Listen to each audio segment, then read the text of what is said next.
I've been in the F&B business for almost 12 years now, and it's funny how no matter how many times you open a new space and how many years you've been in the business, one still gets those butterflies every single time there's a new restaurant on the block. This week was extra special to me because for the first time, we've opened the second space of one of our brands, which is Max Street Cafe. So wish us luck, and if you happen to be in Mumbai and in the Lower Parel neighborhood, please do drop in. Now, speaking of new beginnings, my guest today is a first-time podcast co-host on a new show on the IVM network, and it's a show we've all been really excited about. She's actually someone who really needs no introduction, but here goes anyway. Shweta Bachchan Nanda is the writer of a book called Paradise Towers, has been a newspaper columnist, and currently runs a clothing brand called MXS with Monisha Jaising. She's also the co-host of a podcast called What the Hell Navya, where she plays the voice of reason between two polar opposite generations and talks about topics like financial independence, parenting, stereotyping, menopause, and lots more. So join us after a quick break.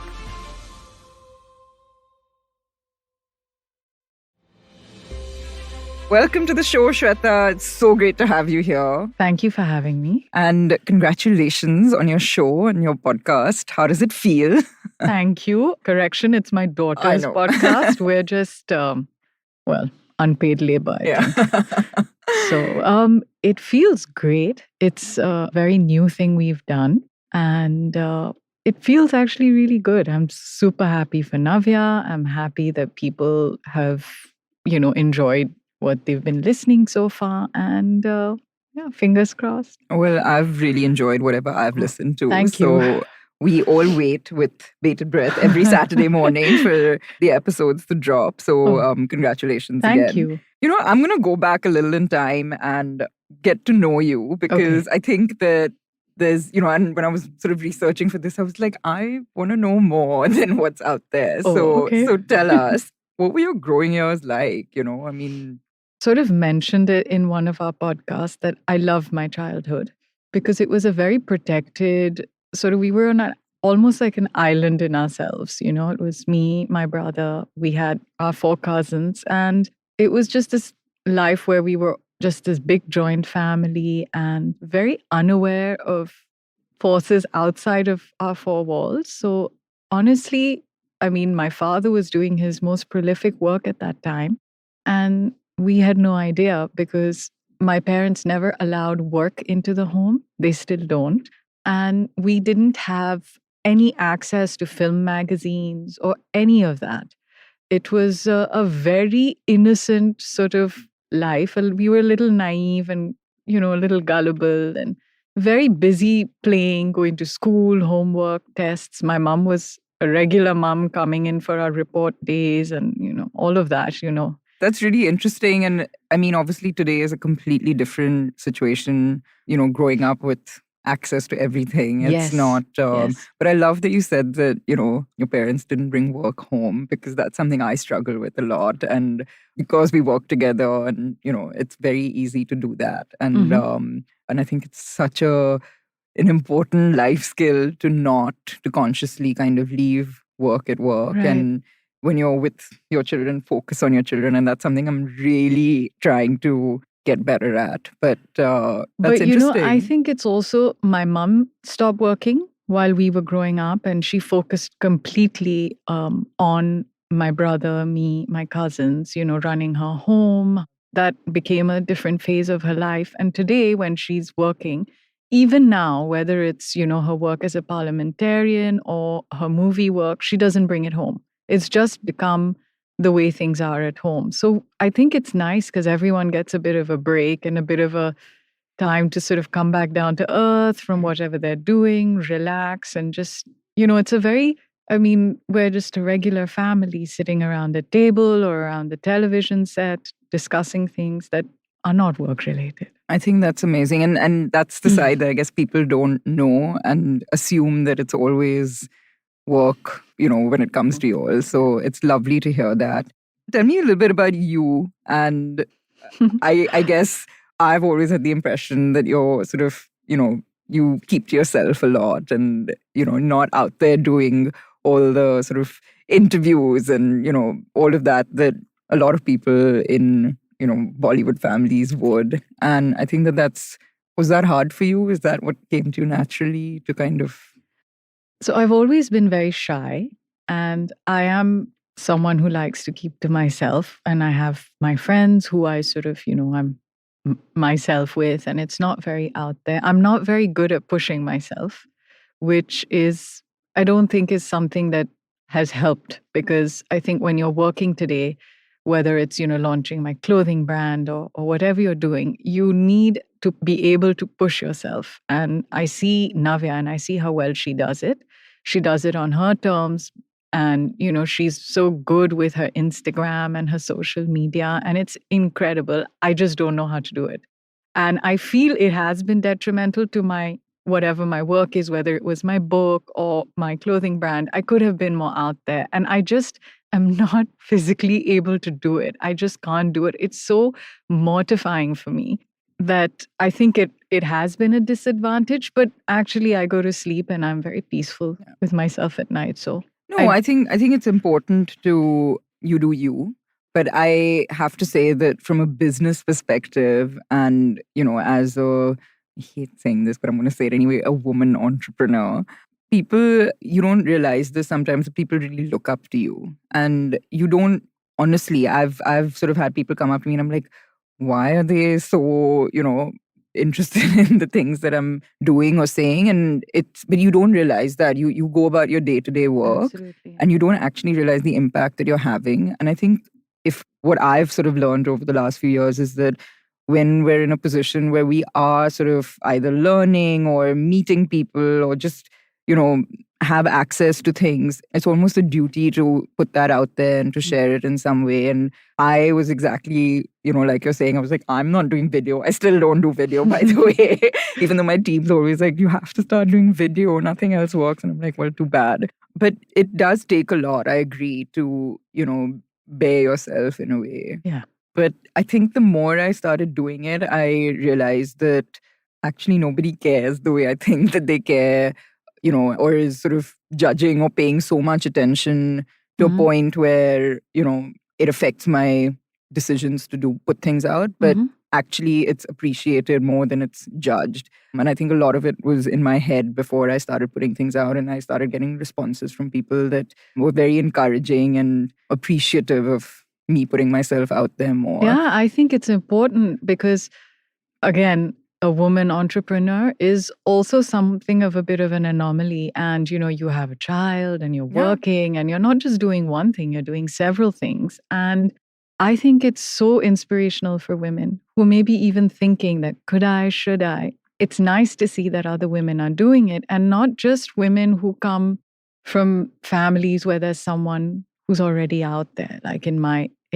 situation, I have, people say, oh yeah, of course, her parents are famous, she has a platform, etc. Yeah, but you kind of are beyond that. Women who don't come from that but make their own way. It's so inspirational to see that, and you should carry on. Yeah, thank you. But and I would say that I think, and hopefully we'll know about this by the end of the episode, but there's more to you than your name and your parents, obviously. And I think that's what is to kind of, want to know. And I think that's the same that I would say in work as well. The other reason I say it's important to put ourselves out there is because there's this sort of image that a lot of people have of us based on what we do in the public domain. And, they kind of aspire to that. They don't really get a glimpse of the behind the scenes, right? They always see what's at the front. And real life is also happening behind the scenes. Absolutely. It's a lot of hard work. I mean, you make it look very easy and seamless, but I'm sure just to get here to do this podcast, you've had to juggle your kids, your work, 100 things. It's not easy. Yeah. And I think that needs to come across a lot more. Yeah. So hopefully this is the start for you as well. I don't. But, speaking of that family name, how sort of difficult or easy, has it been for you? And it's a name that's obviously so well known, so highly respected, not just in India, but around the world. How has that been for you? So again, I've mentioned this in one of the podcasts that as a kid, I may not have been very aware of, what my father was doing, but w- once we got older and, your parents do sit down and they have conversations with you, it was a conversation in our home. And it's something that my parents spoke to us very, I thought it was very sensitively done. My father said that, you're going to have the pros and the cons, and you have to see if you think the pros are more than the cons. And actually, they are. I've had a wonderful life, a charmed life. My parents have given me everything they could give. They started, literally self made people, and they wanted to give their children the best. So I actually feel that, because I'm not in the business, for me, I've been able to retain a lot of my privacy, which I can see is the only aspect of this life that someone may have an issue with. And for me, I have no complaints. It's always overwhelming when someone comes and says, "We love your father," or "We love your mother or brother." And it always makes me feel good. I'm always aware. There isn't even a minute that I'm not aware of what they mean to so many people, and not to disrespect that, because these are the people who have put my family where they are today. They've seen their films, they supported their work. And so even though I'm very shy, if I'm out somewhere and someone says, "Can I have a picture?" I will never say no, because I know it's not just me, it's whom I'm representing at that time. So always to give respect to people who take their time and hard-earned money and go to a movie hall and watch your parents work. I think that's always been told to us, and I think it's something I've always retained. Does that mean if I'm going out, I can never really let my hair down? Because no, I can't, but it's okay. Yeah. It's, I can go home and let my hair down.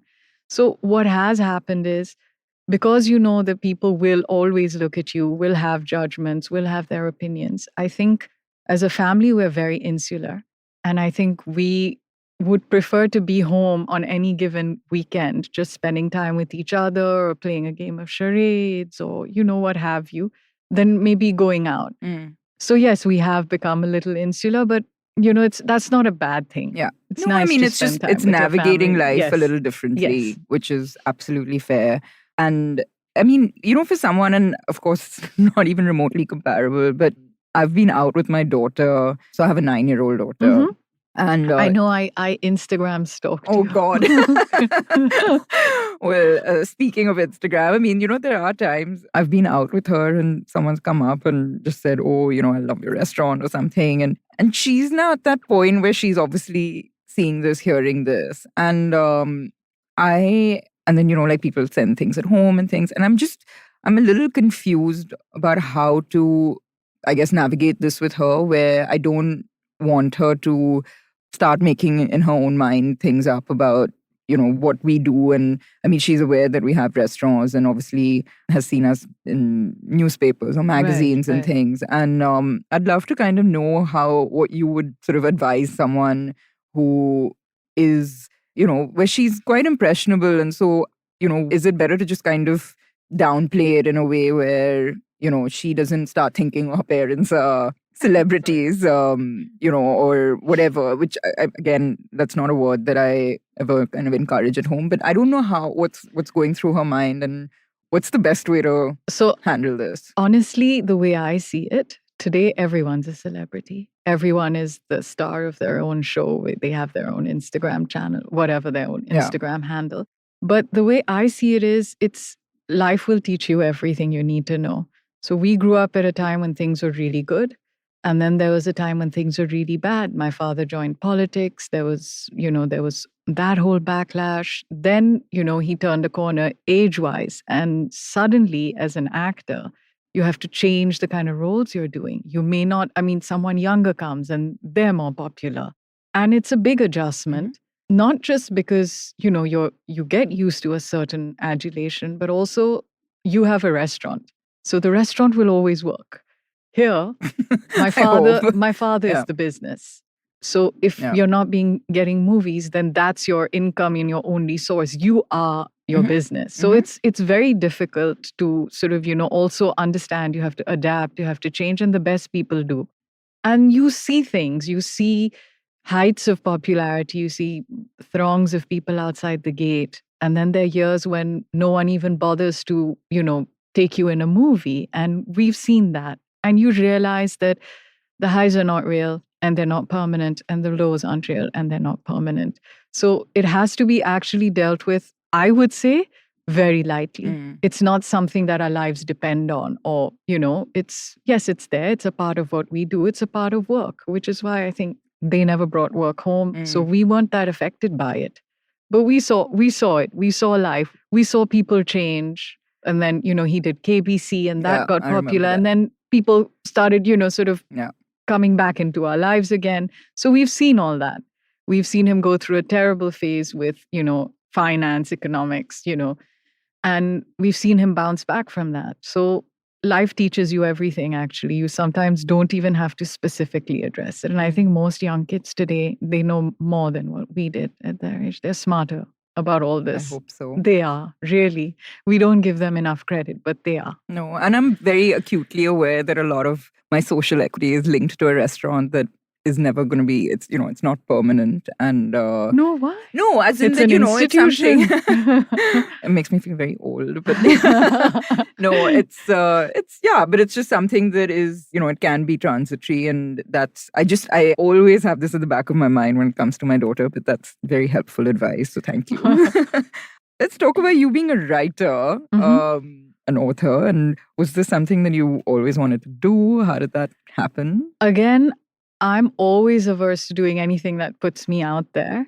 And I've always loved reading. I've always written stories, but just for myself, even today, I write a journal. It's something I write in every night before I go to bed.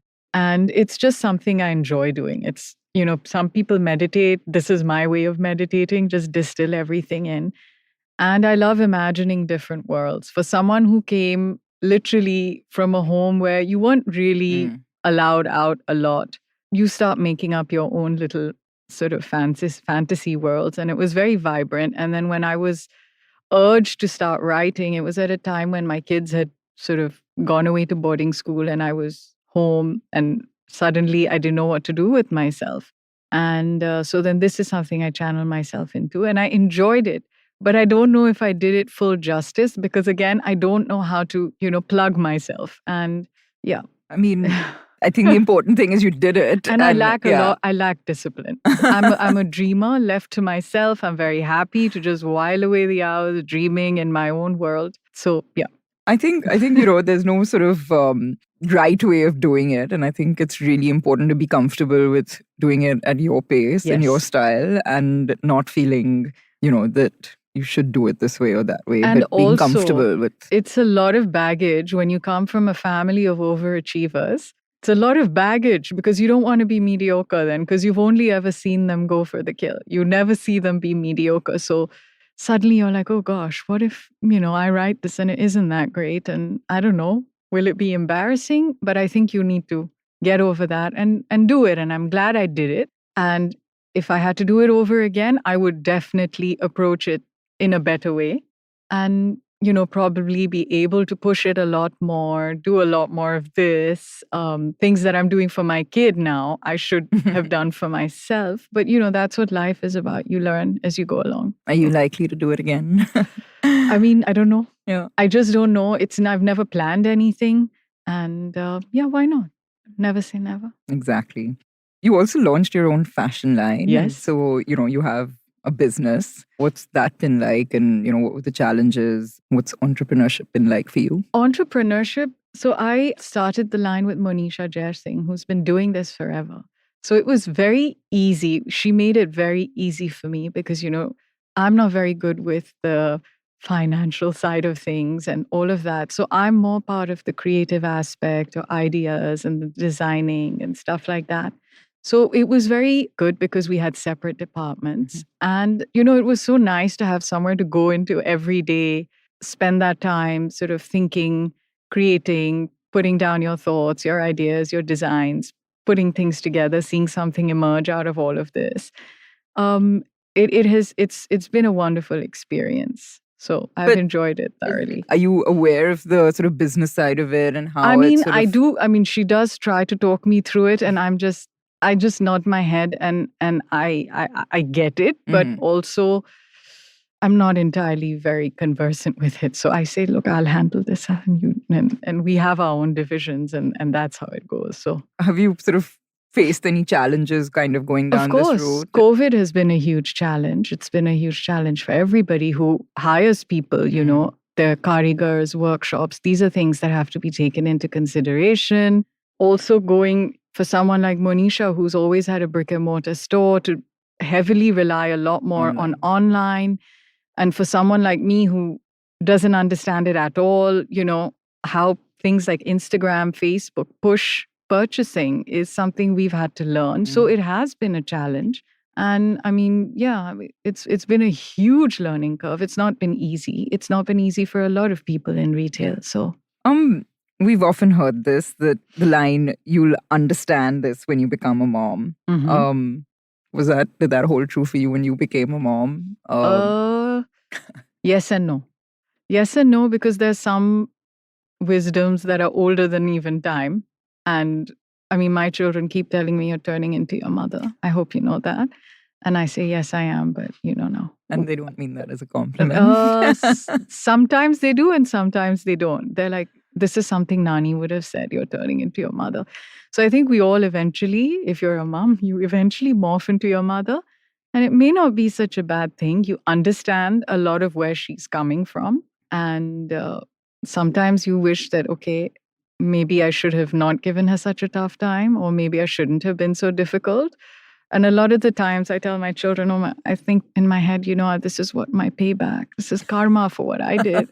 When they're driving me nuts, and they do that very often, I say, oh gosh, this is karma. And my mother will just sit there and say, I told you, it's going to come back. Karma's a bitch. And it did come back. It's funny. I had my mom on this show as a guest. Oh, I don't nice. know what I was thinking to voluntarily do that. And we were recording it online at that time because it was still in the middle of lockdown. I don't think the studio had opened. And before we even started recording, she went nuts because she was like, I said, oh, you're supposed to wear headphones and can you sort of press record? And she was just going nuts. So we didn't start on a good note. And I think that was probably one of my most disastrous episodes because I just got like bashed up, which doesn't normally happen, obviously.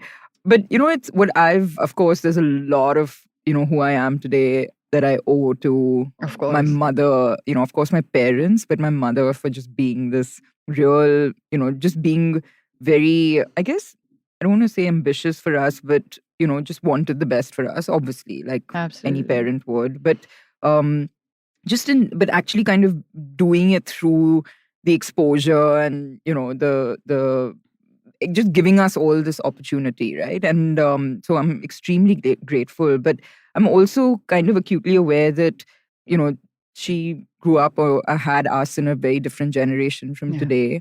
And it's taken me a while to just accept that. And so not kind of take the bait when, she will naturally say what she thinks on certain things that I'm doing. And so she's an artist and worked from home, because her studio was at home. And so she was always there when we came home from school or whatever. And, that thing of you should be there maybe when, Dia comes home from school. And I obviously have a, full-time job, and that's not always possible.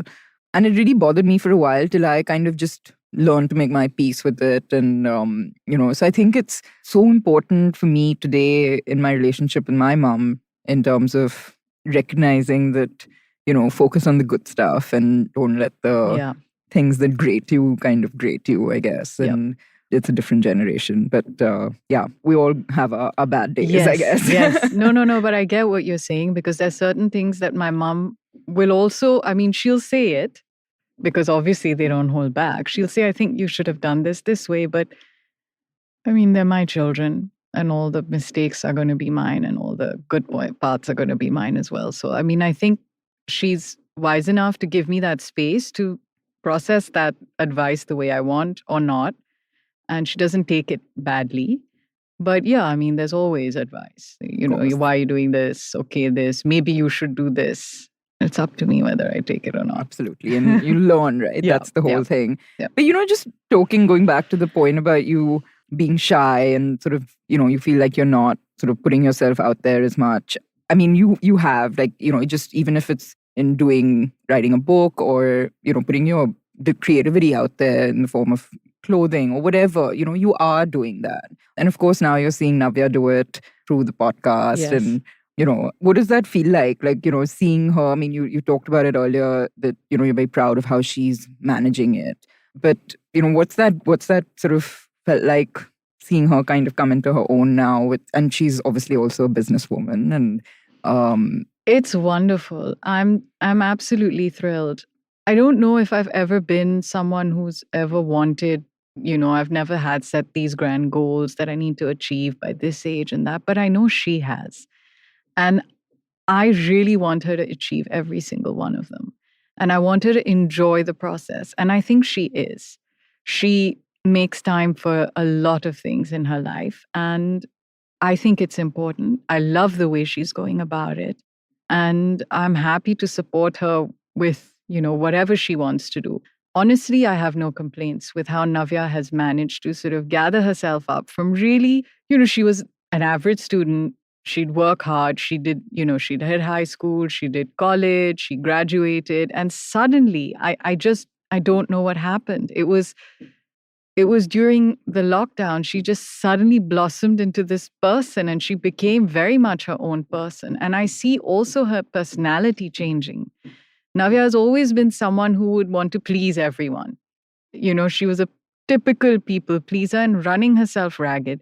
But today I see that she will do what makes her happy. She puts herself before others a lot more. And I think that's a great thing, because someone who's juggling the amount of things she's doing, you need to have that. You need to be a little selfish. Otherwise, people are just going to steamroll you. And especially if you're a woman, because you're not just expected to work, you're also expected to have a very sorted private life. So if you're a working mother, you're expected to be a great businesswoman, but your child is also expected to be well adjusted. Now, there's going to be a little bit of slip between the cup and the lip, because you can't always be everything to everyone.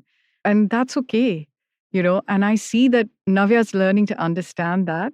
And she may not be the tidiest and the most organized in that way, but I let it pass, because I just see the amount of work she's doing and how passionate she is about it. And I think here I am. And if I can't help her with these things, then what am I really doing? And I think that's where women need to come in and help each other, not just say, oh, but you're 25 and you're nowhere near getting married and having a kid. That is not something I've ever forced her or even told her. In fact, I always tell her, not before 30, not before you have enough money in your bank account. It's very important to me.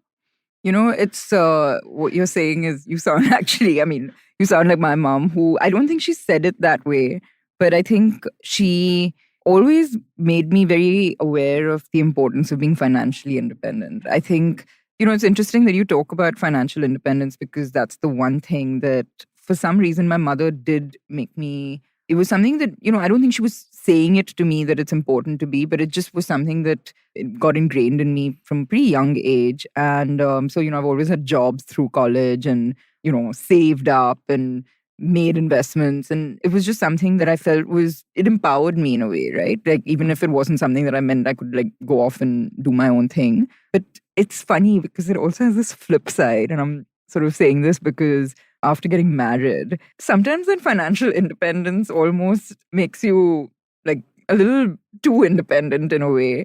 And it's, again, something that my husband we talk about that a little bit, where, about finding that balance between financial independence and yet sort of understanding compromise. And that's just something that, again, when Diya's too young, but when you're talking about, your Navya, that's just, it's something that I've learned along the way. And I'm sort of aware of that now that, I have my own business and I'm married. So, yeah, I don't know if she's ever thought about it, but I guess she's not thinking marriage right now. No, So, I hope she isn't. Yeah. She's still too young. But, I know what you're saying, but I'd rather it be this for my child than the other way around, where she may have to put up and accommodate a little too much because she doesn't have the financial independence.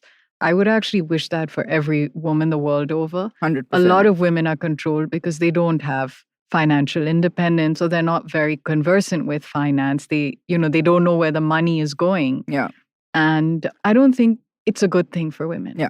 And it's also important to know that you can go out there and you can make your own money and you can support. Absolutely. You can support, even if it is you want to buy something, even if it is something as small as shopping. It's always nice to know you've made that money yourself. And it gives you a kind of strength and power that honestly nothing else in this world can. I agree. And I also think that, when you make your own money and then spend it, you don't have a problem spending it because you can make more. Yes. And whereas when you kind of don't, it's sort of, you're like, is it going to run out? And I think that that's just as a mindset, it's so important. So I don't know if you know, I was a chartered accountant in my previous avatar. Didn't come up in my stalking. I don't post much about it, I have to admit. No, so before I got into the restaurant business with my husband, I worked as a tax consultant and a CA for 9 years. And it's funny when people ask me, what's the one thing you'll tell people? And I'm like, learn how to do your taxes. Because, if you know how to do your taxes, you know where the money's coming from, you know how you can reduce your taxes and make savings. And, and it seems like a really boring and dull thing to do. But it's so important. And I'm just reiterating this because I agree with you. I feel like, in schools, they'll have home economics and they'll teach you how to make bread.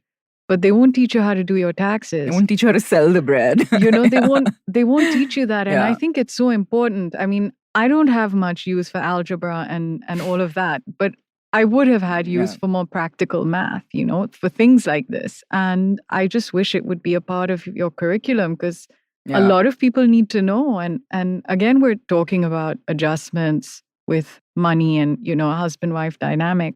And I feel that you always need a very confident and empowered man to handle a woman who makes her own money. But it's not the same the other way around, right? I mean, you expect the woman to just deal with it that she is not making the money and she's completely dependent. Even if she wants to book a ticket and go somewhere, she has to ask. And it is humiliating sometimes, because then the other person can always turn around and say no.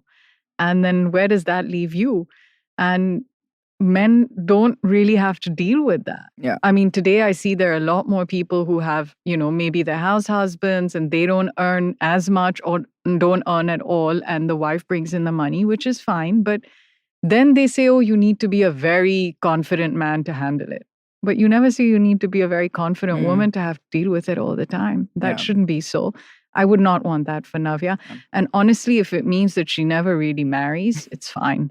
I rather just have her with me and, it's fine. Yeah. Rather she have that financial independence. And if it makes her a little difficult to live with and no one wants to marry her, well, they're lost. Yeah, absolutely. And, and even sort of applying this to business, I tell everyone that even when, you might be like in our business, you might be a chef. And so you're in the kitchen, you know how to do your thing there. But always sort of have a basic understanding of accounts because you should never be so dependent on someone. And this is kind of an analogy with, the husband-wife relationship, but you should never be so dependent on someone that you don't even know what questions to ask. And they're just telling you, what's happening and you're blindly following it. And again, I can't sort of reiterate this strongly enough how important it is to at least know enough to, I agree. Yeah. And I know this because I'm that person. I'm not financially independent, never have been. And I really don't know much about all of this stuff. And it's not what I would want for my daughter. I mean, for me to now, and very often my son, Agastya, will say, Mama, you should check your bank account and you should know what's going on in your bank account. You don't know anything. And I say, yes, I will. But it's just easy for me to just let someone else handle it. I'm not very good with numbers. But I know that both my children are very well aware of both their accounts. And it's not just Agastya, it's even Navya. And when they start earning, they know what they want to put aside. And it is a conversation at home. A lot of parents don't have this conversation with their kids. But they'll say, this money I'm keeping aside for things I want to buy. This money is what maybe, sometimes dad gives me. So this I want to use for this. And they know where they want to park their money, where they want to use it, what they want to use it for. And they always say, eventually to buy our own house and move out from you. And I say, oh, okay, you do that. That's step one. And then you'll be back in a week. because you won't know how to run it. And then they say, yeah, you're right. Absolutely. In one of your recent articles, you mentioned how you've talked about not being financially independent, and you've actually been quite honest about this. And even today, I mean, I'm really kind of, I really applaud this. I think that it's very rare to have people talk about this openly enough, and It's a cautionary tale. yeah, It's not something anyone should follow. It is something that people should be aware of and just know what's going on, even if you don't want to be an earning member of the family. Know what's going on with the finances of absolutely. your home. Just know that where the money is going. A lot of times you hear these terrible stories where suddenly the whole business is Yeah. bust and the wife had no idea because she had no idea of what was going on with the money. And we've seen this actually happen, with very smart, sort of high-powered women in Yes. business. And we've seen this in the news. And when you just sit there, you're just like, how? You of all people, one would expect to know this. And again, can't sort of stress this enough, I guess, You for need to. It's actually, I think, for a woman, it's one of the most important educations to have is to know how to manage your money. And women are good money managers. My mother says it all the time because every housewife has a budget and her home runs within that budget. So why men don't come in and say, okay, this is what's going on at work or this is where I'm struggling? You never know. You never know. You may have someone who's so astute who can sort of just tell you where to make the cuts and changes because she's doing it every day in her home. Something is more expensive, so we won't buy that. This vegetable vendor has, better rates.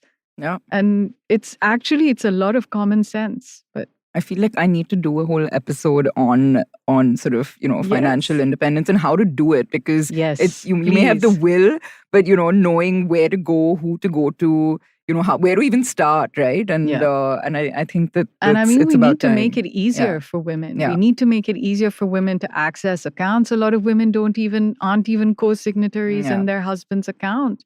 We need to make it easier for women to access, money when they need it.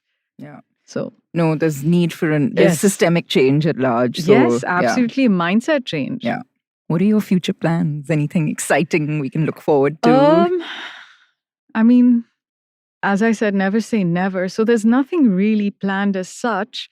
I just feel right now my kids are back and they are starting, just starting work and just getting started in life. And I feel like suddenly, and it's not something they've ever asked me, but I just feel my whole life has changed. I had a whole bunch of years where I was, almost footloose, fancy free, doing what I wanted. And they were This is when they were away. Yes. Yeah. And now they're back. And I just feel for the next few years, I need to be around. I need to be there when they come home and they say, okay, this is happening. And they just need someone to talk to. I don't think I can advise either on them on either of their, career decisions or choices or paths. But just to have me there to just bounce things off of. And, sometimes when you say something out loud, you yourself understand what you want to do. So just to have that and just someone to just make sure they're eating on time and they're, doing what they need to do, because their heads are all over the place and they're all in this rush and they want to do things and make something out of their lives. And so I just feel I need to be there for a bit right now. And maybe I want to take that back seat and give this time to them. So I think that's where I'm at the moment. Well, I think being a sounding board is a very, very big responsibility and definitely, it's very important. And when you were talking just now, I was just thinking that you don't really always need to know about the specifics of their business. And, a lot of it is intuitive. And I, not being from the restaurant background, have learned pretty much everything on the job or using sort of applying common sense, making mistakes along the way. But I think it's important to have support while you're doing that so you can get back up and keep going. Yeah. So I also like, so motherhood also has a phase, you in the beginning where your daughter's at 9, 10, where you still need to sort of, be a lot more hands-on. And then I highly recommend this when they start turning 14, you have to let them be. You just have to back off because those fights are not worth it. They are just, it's a lot of hormones. It's a lot of new ideas. Now. I just think I can't imagine this. Please don't be. You have to pick your battles, So some things are going to work and some things are not. And it is a phase. And I've been through it. I've been through it with both my kids. There's a lot of screaming and shouting and crying. I can't even imagine that right now. It happens. It happens. And, suddenly you feel that there's no value for you and it's all my friends, and, this and that. And you feel you'll never emerge on the other side. But at that point, you have to step back and you have to get a little bit of, you already have a thriving life of your own apart from the family unit. So that's important. To just say, okay, it's going to pass, and it will. And then they come back to you when they're in their early 20s and they need you then again. So it is a cycle, and you know when to, step back and when to go back in full throttle. But was it hard for you to because what age did they go off to school? 13. That must have been hard. It was very hard. I was a wreck. I didn't know what to do with myself. I actually, for the first time in my life, had anxiety attacks. I would just sit there and say, oh gosh, what am I going to do with my life? I mean, I have no one to plan for, no one to send off here or there. And then you have to pick yourself up and you have to start doing things for yourself, which I loved. And then they came back. And now I'm like, I'm not used to having you here in my space all the time. So please just go away I just need my space, Just stop crowding me. My kids have this habit. They come home and then wherever I am, they want to come and sit there and then they want to talk and they think I have something great to tell them every day. I don't. I just want to read my book. I don't want to see your faces for a couple of hours. Is that possible? No, it's not possible. So it happens. They do come back. Don't be afraid. It's fine. I mean, everyone's had to deal with it. Well, so far, so good. And we'll all survive. I'm sure I've done the same to my, my mother. So, but anyway, we'll look forward to it. We're going to take a quick break before we enter the last segment of the show. So stay tuned.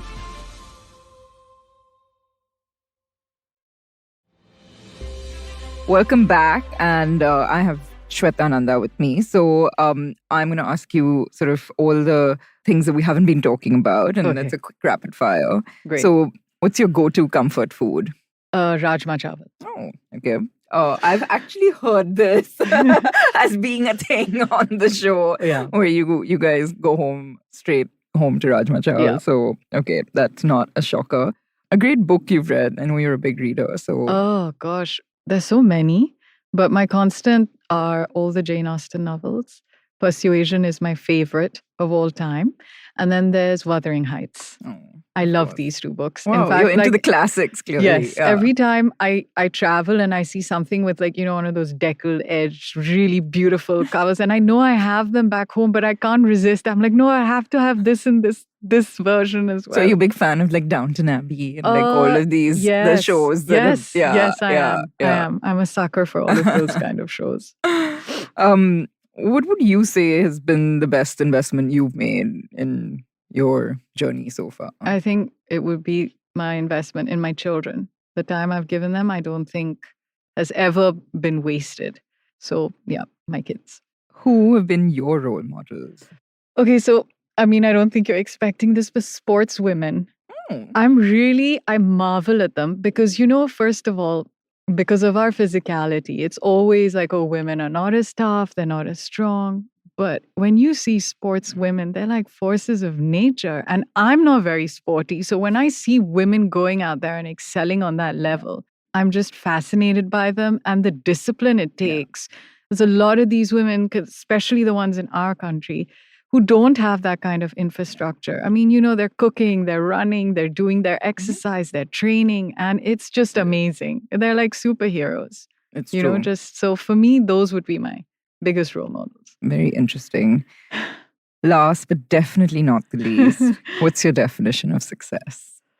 Happiness and contentment, I think. You can have a lot of money in the bank and be miserable. And you can really be just scraping by and be very, very happy. So as long as you're happy and you're comfortable in your skin, I think you're a successful person. Shweta, it's been so much fun having you on the show.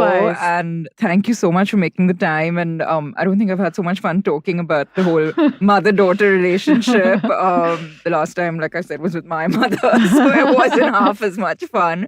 But I really enjoyed this. And, thank you for being so candid. And thank you. Of course, sharing Thank you for it's been wonderful for me as well. And look forward to doing it again maybe sometime. Great. Thank you.